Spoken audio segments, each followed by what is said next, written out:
This week on the Racing Insiders, we get analysis on the Pirelli World Challenge race at Barber, their first stop on a natural road course. We talk to Andy Pilgrim, Team Cadillac. We'd go to Laguna Seca, get ready for the next round of the Tudor United Sports Car Championship with Patrick Long and Scott Sharp. Are you kidding me? What's going on in our minds and our weekly calendar next on the Racing Insiders.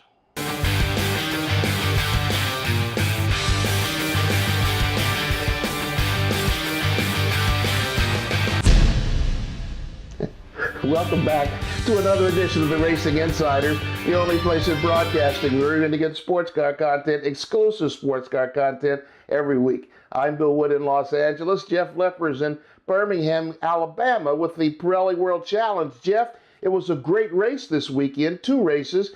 First time this season the series has been on a natural road course, and we had some new people up front. Yeah, we sure did. We were waiting for this to happen with the first 2 opening rounds being at St. Petersburg, Florida and Long Beach, the street circuits where, you know, Cadillac Racing was going to have the advantage, the World Challenge spec car, so to speak, versus these FIA GT3 cars. And now that it is a natural road course, everyone has said that the GT3 cars were going to have the advantage, that now the Cadillacs were going to suffer a little bit because of speed, where the FIA GT3 cars actually have the downforce. And it turned out that they didn't qualify well, not well for them. They weren't on the front row. They finished not on the top of the podium, so it was difficult for the Cadillacs. Johnny O'Connell was over Andy Pilgrim in both races, but the new people ended up showing their wares. Are they going to be around for a while this year? Yeah, absolutely. We had a great epic battle between the 2 teammates. Nick Mancuso, the rookie, one of our GTA drivers who actually sat on the pole, and his teammate, no name needed, Anthony Lazzaro, know his history in the R. Ferry Motorsports Ferrari. So it was something great to see 2 blood red Ferraris on the front row in race number 1 at Barber Motorsports Park, and just a great epic battle between those 2 drivers with Nick Mancuso leading, Anthony Lazzaro running him down, and then Lazzaro, the wily veteran, got the best of his teammate, and then the other wily veteran, Johnny O'Connell, in the Cadillac Racing CTS VR, based on his start, because remember now, the Cadillacs have traction control and launch control where the FIA GT3 cars don't, so he was able to get a good run on Mancuso, really made this diving pass into turn 1, got around him, so we had Lazzaro, O'Connell, and then Mancuso, 1, 2, 3 on the podium. Now, Mancuso, you mentioned, was part of this new GTA category for drivers who don't make their living in racing. Is he really an amateur, so to speak? He's got a lot of experience.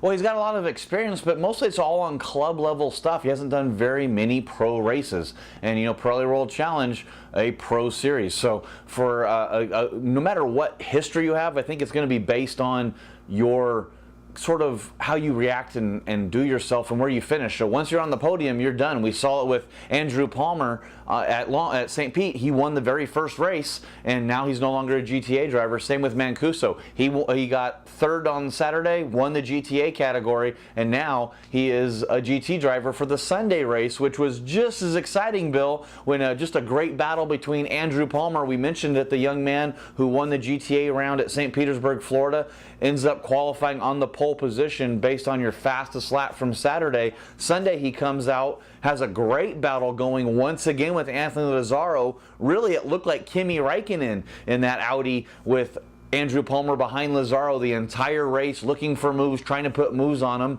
And finally, on the last set of corners, the 10-11 turn complex at Barber Motorsports Park, a rare mistake by Anthony Lazzaro. Andrew Palmer pounced on it. So the young GTA driver, I think he only has 6 car races in his entire life, wins the GT category overall, with Lazzaro in 2nd and O'Connell in 3rd. Now, I have some close friends in the GTS Cayman, Jack Baldwin, and his crew chief, a personal friend of mine. Baldwin came back a long way, and in the second race, didn't he win? Correct. Yeah, the first race he was leading and kind of got roughed up a little bit by Nick Johnson and the Kia Motors America, Kia Optima. Those two guys went back and forth, and finally it resulted in a flat tire from Nick Johnson's car and damage to Jack Baldwin's Reset MD Cayman. So those guys were basically finished in the back of the pack. No really great points for those two gentlemen, but once again, Sunday, it resets the fastest race lap. So Jack Baldwin's on the pole. He led to the lights out, to the checkered flag. Nothing was stopping Jack Baldwin. That car was a body shell 36 hours before Thursday that you had to park your rigs and your cars at the track.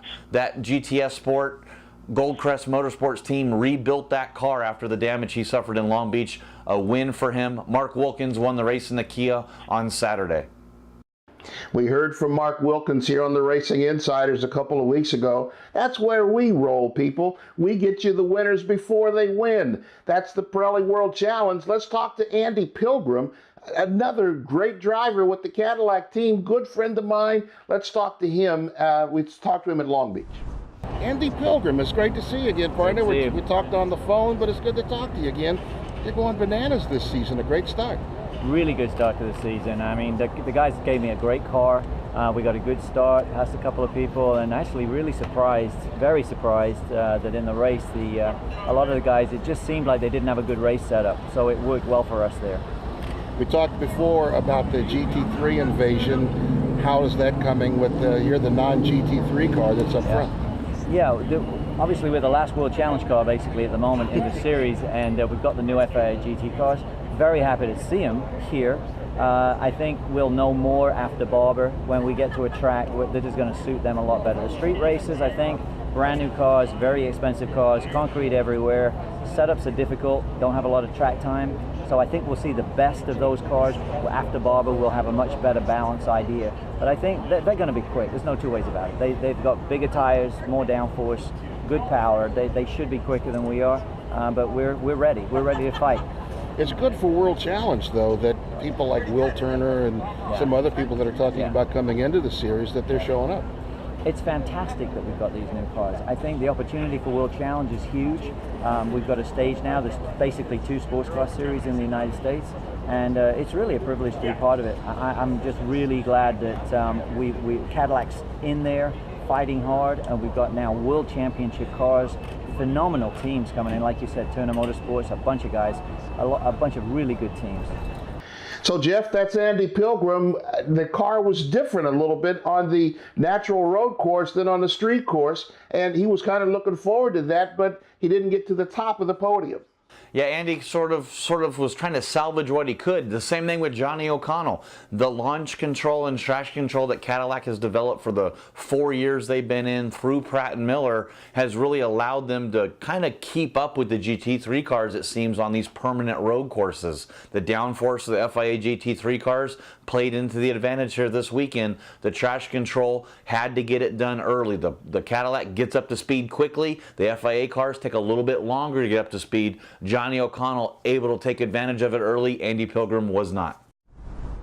Jeff, the Tudor United Sports Car Championship, their 4th round. We mentioned natural road courses. There's nothing more natural than the corkscrew at Laguna Seca. That's where they're going to be this weekend.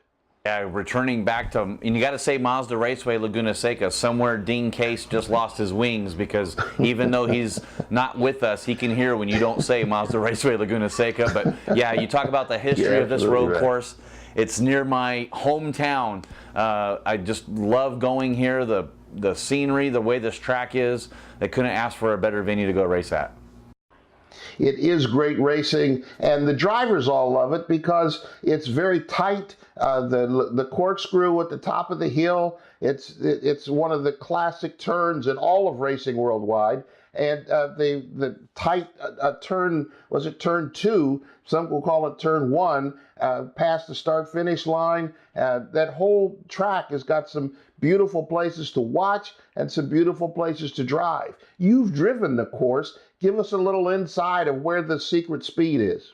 Well, I think really the best place is coming out of turn number 11 and coming out of turn number 6 up that big long hill, the climb to the corkscrew. You're going to want to have a lot of torque and power and get through turn 6 really, really good to get that big, huge climb, hard on the brakes. You basically turn left into the corkscrew, and I always turn left, 1,000, 2,000, turn back to the right. They used to have a big tree you could turn into, but that tree's gone. So that's how blind the corkscrew is. Wow. See, you can't get anything more inside than in the cockpit with the driver who's been there. Let's talk to Patrick Long, who's had success with the ALMS and with the old Grand Am, and he's having success already with the Tudor United Sports Car Championship. Here's Patrick Long, the only American in the Porsche driver lineup. So Patrick Long, I'm going to ask you a question. It's got nothing to do with this weekend, but I saw you at the Global Rallycross program. You're the one that told me about your interest in Global Rallycross, the whole Rallycross issue, more than a year ago. Where's all that stand now? Well, I mean, we met at a Global Rallycross race 2 years ago and kind of looked at each other like, what are you doing here? What am I doing here? And I really think that Colin and Townsend and now Red Bull getting behind it, it's going places. I think they're only just cracking the surface of what the potential could be. It's high excitement, low attention span, 18 to 35 demographics. So I have my eye on it. I have to remain focused in where I get paid to race, but if I can dip into 1 or 2 races, I'd love to. We've talked about it before on the show. I had a chance to drive Deegan's car a couple years ago out at Vegas, and it blew my mind how much fun those cars are. Just how easy they are to jump in and go. But I think that the way they lay out the tracks this year, regulate the drivers, I think the whole level is going to go up. So I don't want to come to the party too late or I'll get my doors blown off. The season, while you were talking about that, you started with a 24-hour race, a 12-hour race. It's less than 2 hours here. Those are 5 laps. You have to keep strapping on more and more mindset in order to do that. Yeah, it's certainly door banging to the max. I think it's our Long Beach times 10. But I think I've been a little critical of the way the series has been the last 10 races, and that there aren't many cars standing at the end of the race. So they've told me that they're really working toward keeping the cars running and really putting on a race rather than everybody going down into turn 1 and only half the cars coming out undamaged. So I think the series is going to go in the right direction, and I'd love to be a part of it, but I'm under no illusion it's going to be tough. So one final question. Let's jump back here to the United Sports Car Championship. You've had a great start. The team has had a great start. Look ahead a few races. Where's your strong track coming up? We really don't know what our strong track is because this car's never run here in the U.S., so this will be a first time for us at every track we go to. So far, we've surprised ourselves being as strong as we were at Daytona and Sebring. Long Beach is, again, a different discipline. Not only are the tracks going to change, but the flow of the race will change. It's going to put more emphasis on pit stops and strategy, less on reliability. So we know we have the reliability, but we probably are still growing as a team when it comes to managing the race all through. We've been pretty mistake-free, but now there's going to be more speed emphasis, and I think you're going to see some different teams have some strengths coming through the next few rounds. Where can we expect you to win? I know you're going to tell me you're trying to win all the time. Where can we expect you to win? It's too hard to say. I want to win here at Long Beach. I think we have a good chance. I would say that we have as strong of a chance at Long Beach as anywhere this year. But we've surprised ourselves winning at Road America or Mosport, which traditionally are more aerodynamic horsepower tracks where some of our competitors have been tougher, but I think this year we have more horsepower, we have more downforce, we have the things that Jurgen and I have been asking for the last 4 years. We've been driving with our tongues hanging out, and now we're starting to evolve to a place where we can drive with slower hands and save the tires till we need to really fight at the end. So hopefully we're raising our game up to where we think Corvette, Viper, Ferrari have been the last couple of years with their new toys. I was talking to the people with the Core Autosport team where Patrick Long drives. They've said they're happy. They've gotten 2 wins already this year, and they were really happy that they were able to get the surprise vote from Porsche to come on and take on the Porsche team. They're the official Porsche team here in the United States in the United Sports Car Championship. A lot of people didn't expect that, but they were able to do it, and they've been able to have success at it, Jeff. Yeah, it sure is. And boy, talk about the success of Patrick Long. I mean, this is a guy also with True Speed and Pirelli World Challenge that was a GT championship in a Porsche. So you can't have a better shoe and a better brand representative in a driver in Patrick Long. Yeah, he also told me once, we had a long conversation off mic about him being involved in the development of the Porsche hybrid, the 911 hybrid that they won, I think, by 2 hours at Zhuhai a couple of years ago. That is an incredible car, and Patrick had a lot to do with the success of it. Another guy that's having success is a second-generation driver, Scott Sharp. We'll talk to him next. This is the Racing Insiders. This segment of the Racing Insiders was brought to you by Go Pro, be a hero. Want to keep up with all the racing action at the track? Well, download the new Go Racing TV iPhone and Android app. And remember to like us on Facebook and follow us on Twitter.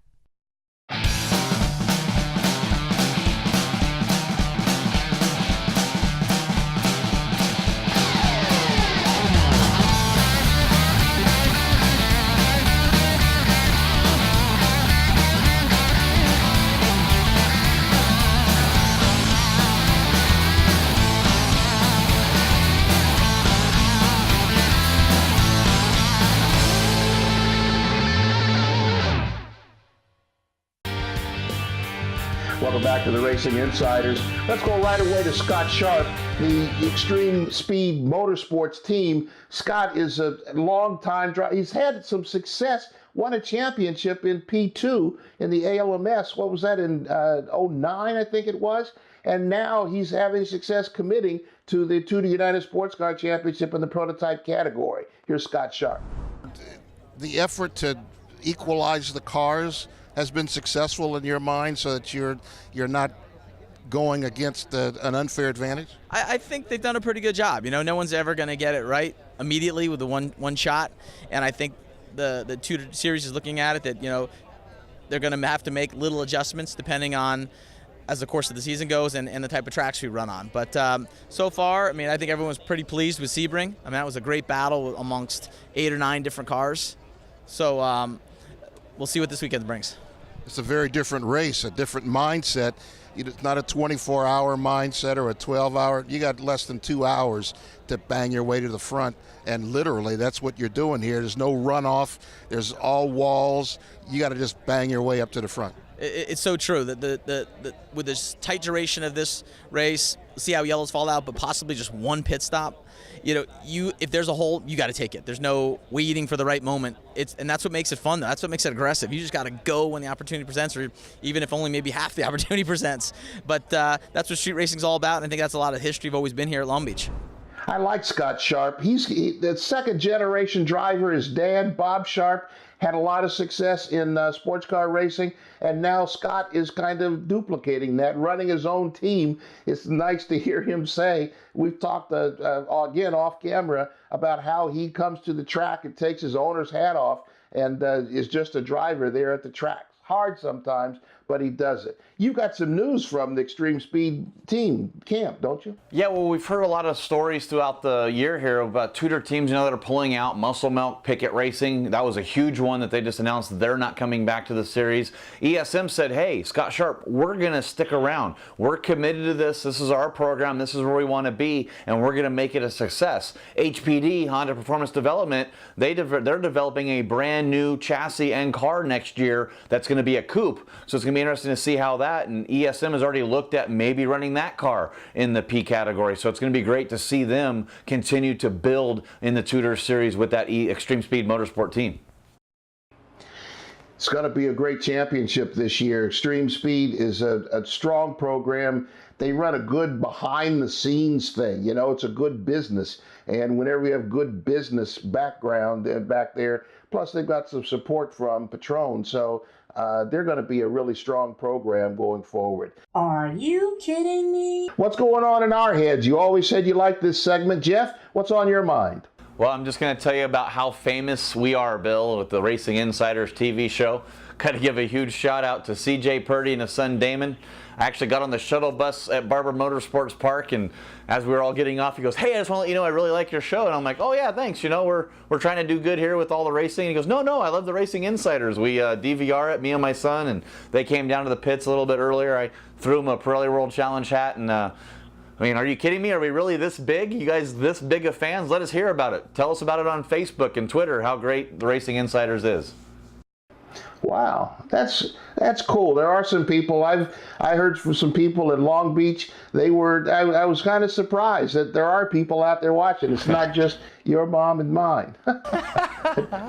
Are you kidding me? It proves that Tanner Faust is human after all. He's won 2 global rallycross championships, almost won a European rallycross championship, the only man to win 2 consecutive Formula Drift titles. And now he gets into off-road racing in the Lucas Oil Off-Road Racing Series last weekend and gets his hat handed to him. It's really difficult. I've always said off-road racing is tough, but he didn't compete in the top half of the field and finished way back in line. I think he only beat 1 driver in the feature.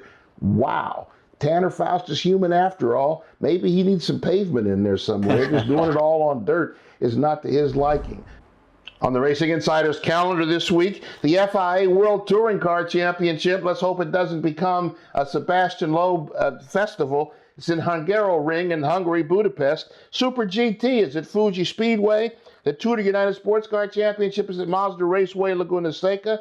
And the American Rally Championship resumes at the Oregon Trail Rally. That's one of my favorites, the longest on the championship. They start tomorrow, Friday, with a big festival at the Portland International Raceway.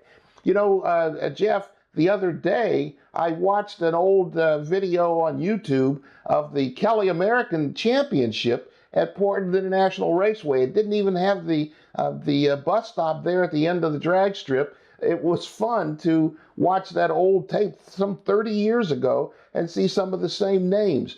PIR is still a great track, and I'm sorry people don't go there anymore. Yeah, I love going there for the Rose Festival. You know, we always go there and race, and watching my dad doing the SCCA Nationals back as far as I can remember in a 1986 Mitsubishi Mirage when it was brand new. Wow. Kelly American Championship, I forgot about that. That's why I stopped and watched it. The cars were old. I mean, they look really old now. But it was some good racing. It was tight racing and some names that were relatively large at that time. That's the Racing Insiders for this week. For Jeff Lepper in Birmingham, I'm Bill Wood in Los Angeles. We want to see you next week. Take care of each other and respect each other. Till next week, peace.